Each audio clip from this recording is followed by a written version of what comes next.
Hi, what's up mga ka-basics? Welcome to my channel. Panibagong tutorial na naman tayo. This time, ang ituturo ko sa inyo ay ang kantang Salamin Salamin by Bini.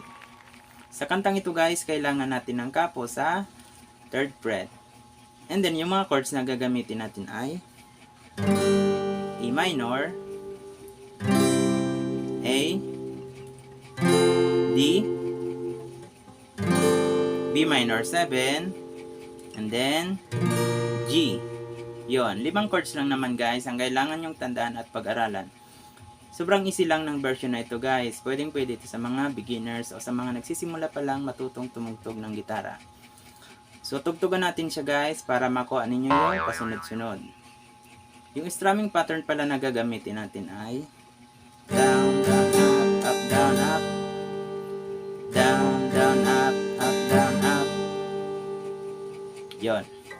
So, ganito siya guys pag tinugtugan na. Start kayo sa E minor.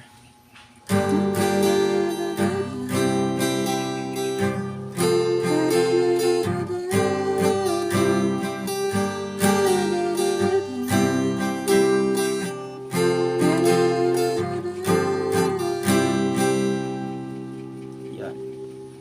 And then, after nun, papasok na kayo sa pre-chorus. Yun sa part na. Dito naman, mag-start kayo sa G.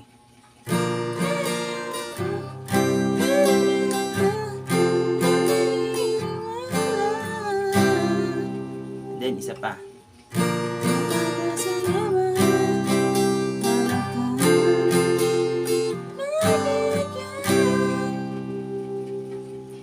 And then, pasok na kayo sa chorus. Balik kayo sa dating chords. E minor ang start.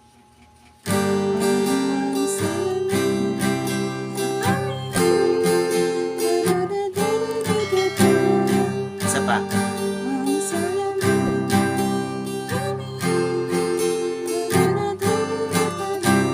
pa.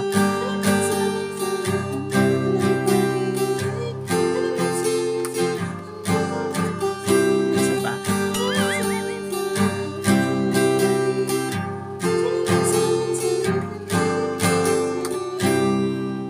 Ayun.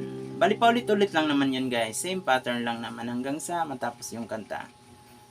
Doon lang na iba sa pre-chorus kasi G na yun, start doon. A, D, B minor 7, A.